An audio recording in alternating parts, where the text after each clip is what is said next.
Hello and welcome to Rahul Sudan Value Podcast. Today's guest needs no introduction, but there is one special thing about today's guest is he's actually a startup specialist. अब आप लोग wonder करेंगे कि startup specialist क्या होता है। उनके 30 साल के एक्सपीरियंस में जब भी किसी ने उनसे कहा कि ये कॉन्सेप्ट नहीं चलेगा या ये प्रोडक्ट या सर्विस नहीं बिकेगी, तो उन्होंने वो ही करके दिखाया। टाइम से पहले किसी भी चीज़ को लॉन्च करना और उस प्रोजेक्ट को सक्सेसफुल करना, ये उनकी खासियत रही है। आइए मिलते हैं प्रदीप जी से। Hello sir. Hello, Mr. Rahul. It's a pleasure to be here with you. The person who's been a doyen of, fighting for the rules and regulations for the direct selling people. It's a pleasure to be here with you. Sir 30 साल 35 साल में you have done various projects from being somebody who worked in a water to healthcare to wellness to cookware, सभी tough projects आपने select किए, but आपका latest project जो है शिशु, ये कैसे शुरू हुआ? What is the idea behind Shishu and how did this name come up actually? It's actually a very interesting question that you have asked, Mr. Rahul. I must say the name SHISU actually originated from the concept that we wanted to start something as a very small and to really scale it up quite big, and this has been amplified through our logo, which shows a young baby trying to reach for the sun. That's the logo which signifies the vision of the company. As you very rightly said in the beginning, that we have taken up projects which was always challenging. Okay, but I feel that what is challenging is always rewarding. True. So we thought that today the kitchens of India have been using a lot of cookware which is highly coated with Teflon, and which we all understand is not so good for our system. So we wanted to bring about a cookware which over a period of time should be able to replace every possible kitchen that's available in India. So that was the vision at which we started, and we feel that the opportunity is plenty, and we hope to reach where we want to be. Sir, you want to reach every kitchen of this Indian market and probably global market also.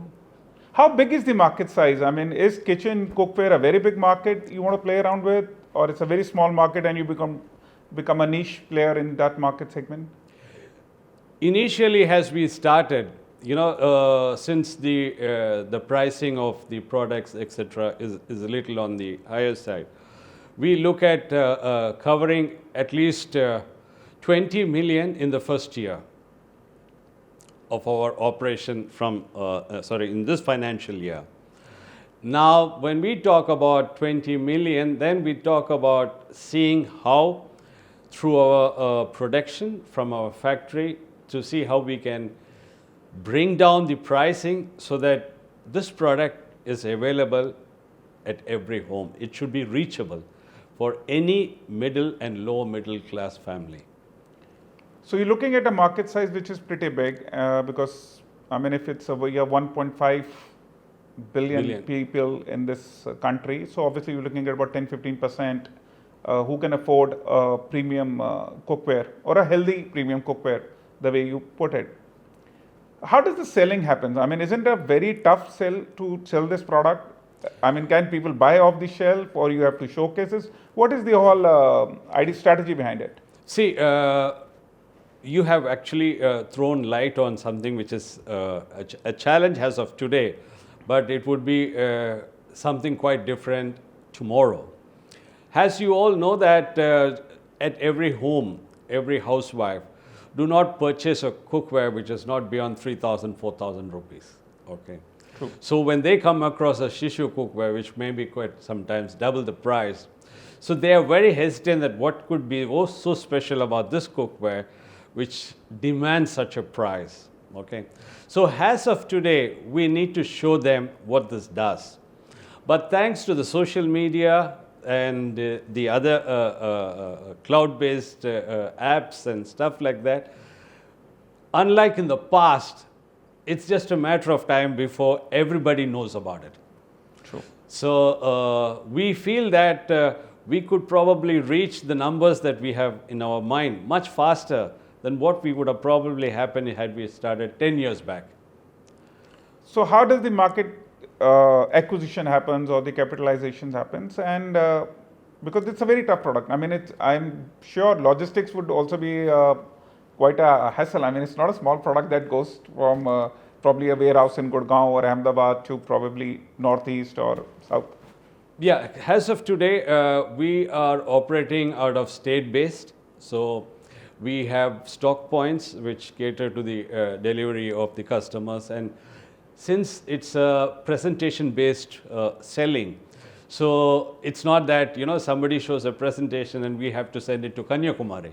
So it all happens in the same state and the vicinity within, maybe 30, 40, 50 kilometers within where they stay, not beyond that. So right now, that's what has been happening. So logistically, it's not a great challenge because the size of the cookware is the same size that everybody is using. The only difference that we have is these are slightly heavier and these are more long-lasting than what we normally get in the market. Incidentally, we give about 30 years guarantee on our product. 30 years? Oh, yeah, 3 years we give because that's the kind of quality that we have ensured while we manufacture this cookware. So I was going through one of your social media references and I read a very interesting thing which was empowering women through cookware. Now, empowerment also means that you will have to nourish and nurture those leadership.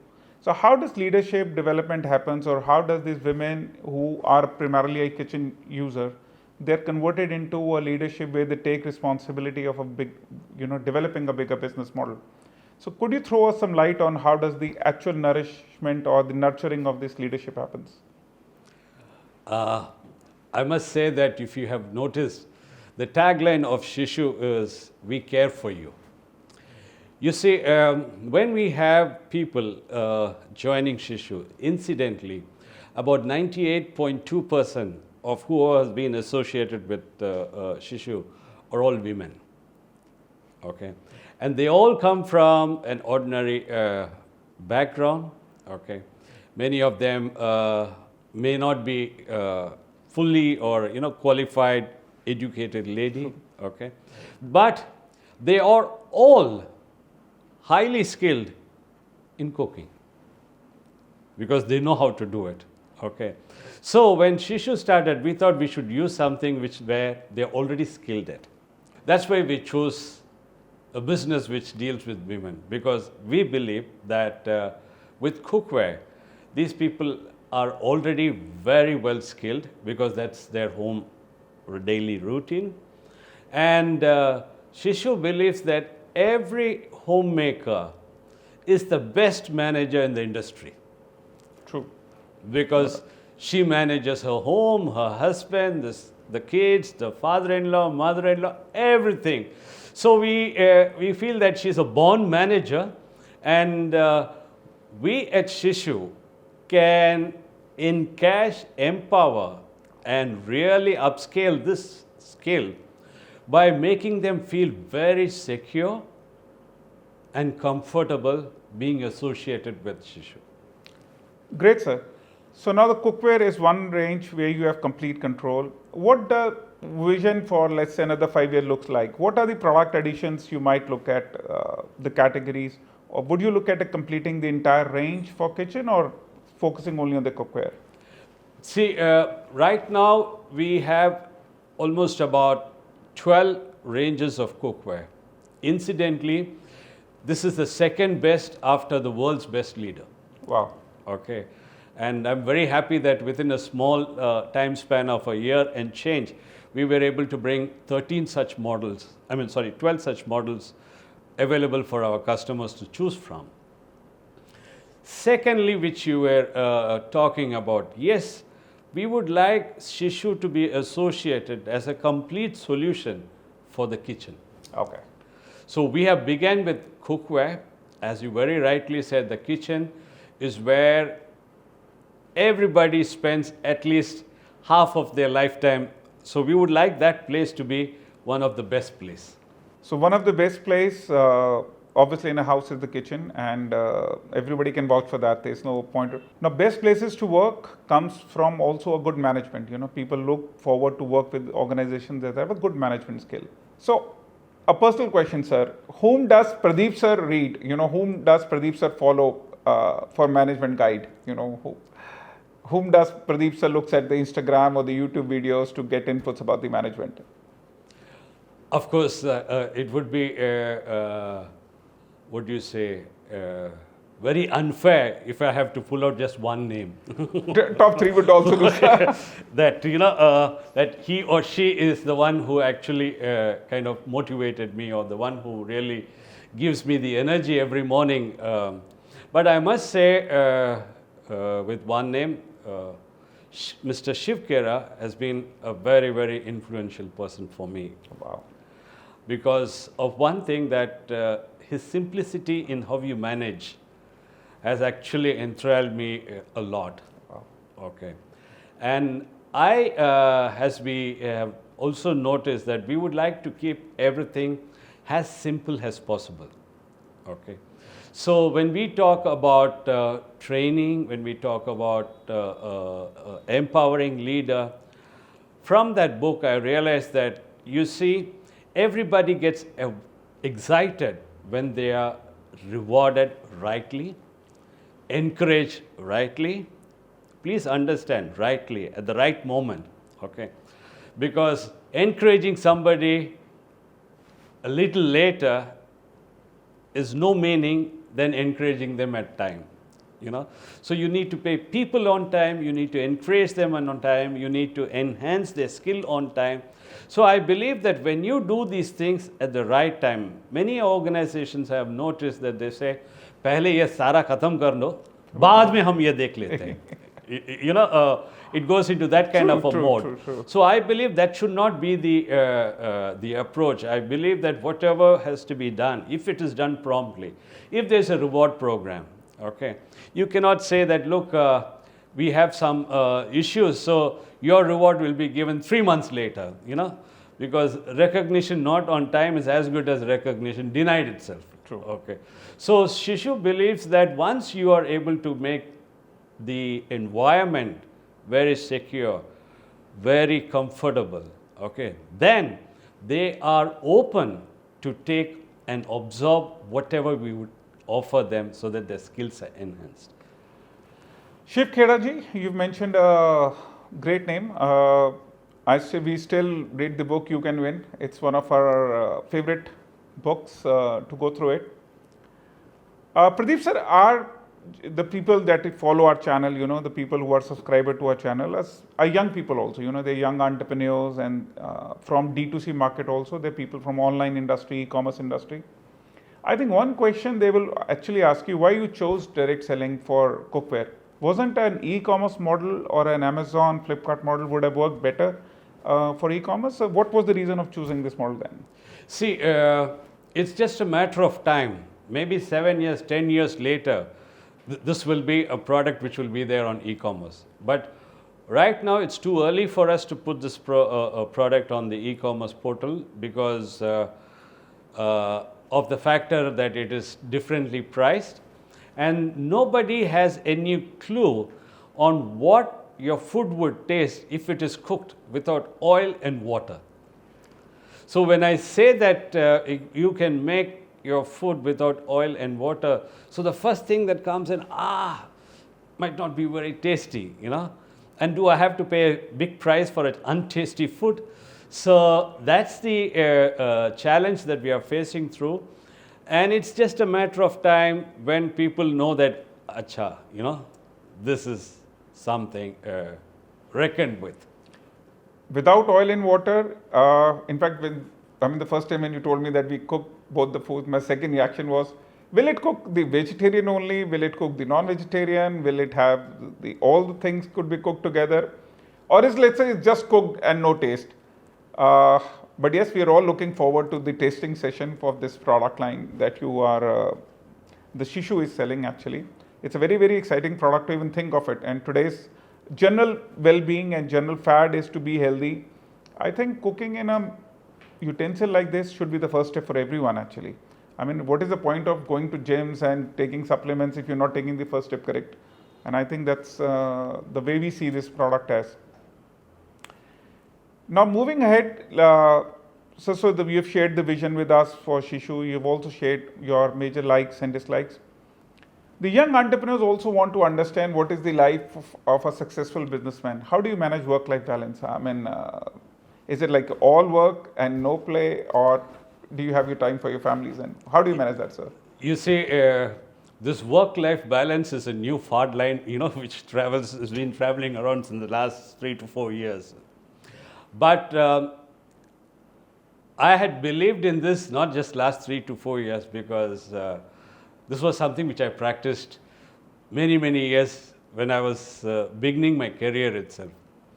Because if you want to practice your work-life balance, there is nothing that is written that this is how it has to be done. It's all in your mind and how you do it and what you prioritize. Okay. If you have your prioritizing right, you have a beautiful balance. Okay. Your daughter is as important as the lady who's doing extremely well in your business. Okay. So you need to spend time for both. Okay. If you call yourself a good manager, that's the tagline. If you call yourself a good manager, then you must know how to have this work-life balance.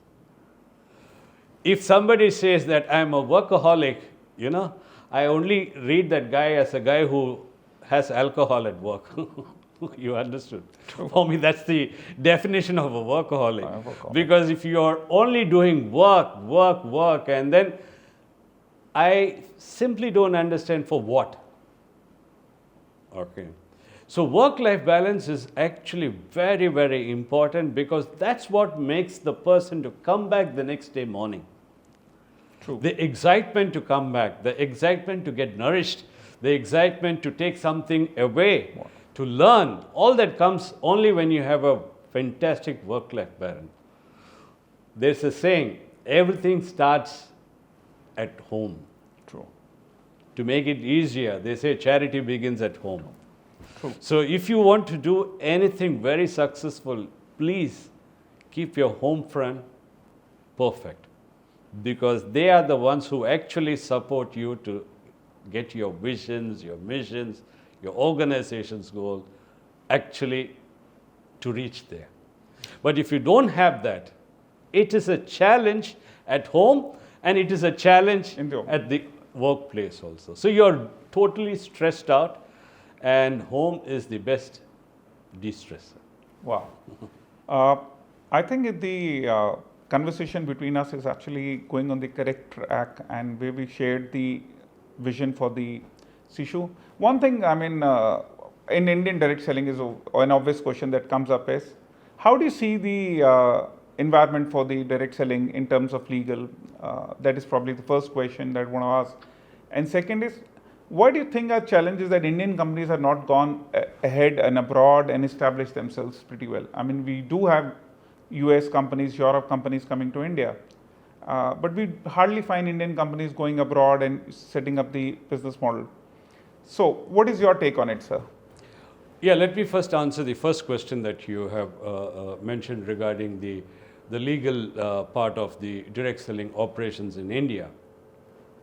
You see, the systems which has been laid by the Consumer Affairs, not actually laid, guided by, are actually very fairly laid down rules and regulations. It's just that sometimes some smart aleck wants to, twist and, bend it according to the convenience of his or her own organization. Otherwise, I feel that most of the states, and thanks to the various organizations which has been playing a very strong role in the last 3 to 4 years to put in a kind of a system to help not only the company, but most importantly to help the direct seller. Okay. And I feel that's the right way, because That way, the whole concept of direct selling is encouraged, and more people will be a part of this direct selling companies once they feel their rights is very, very securely governed by the government. True, true. So I feel it's good. Now coming to the second half of the question, why don't Indian companies travel and spread abroad? Okay, I must say there are companies of late which have started. Okay, Vestige is one. They have moved and started operations in Dubai and of course many other places. They have their plans. Okay, so what I feel is if you have a good product and if you have a good system and if you have the vision to start, I think countries like Bangladesh, Sri Lanka are all huge market as far as our cookware is concerned. We have our eyes on them. Okay. And we are trying to see first, let's take care of this 1.5 billion because that's as big enough, much more bigger than many of the couple of countries put together. True. So we have a whole lot in our plate as of now to take care first. But yes, simultaneously we would like to spread our tentacles to our neighboring countries. Great. Sir, I think the amount of information that you have, I mean, it will not be conducive enough to, just close it in this 30-45 minute session. I think we will have to again get back to you with so many information that you have with you because with the experience of 30 years. If we have to ask you for giving an advice to young entrepreneurs, people who are watching this channel, what would that be, sir? See, there's a saying, before you take the plunge, okay, first of all, you need to understand yourself completely. What are you diving into? Okay. I must say, Rahul, many of them, don't reach where they want to be is because they have not done their homework on what business they want to do. True. It's just because their uncle told them or the neighbor told them or the dad told them, and they just do it just like that.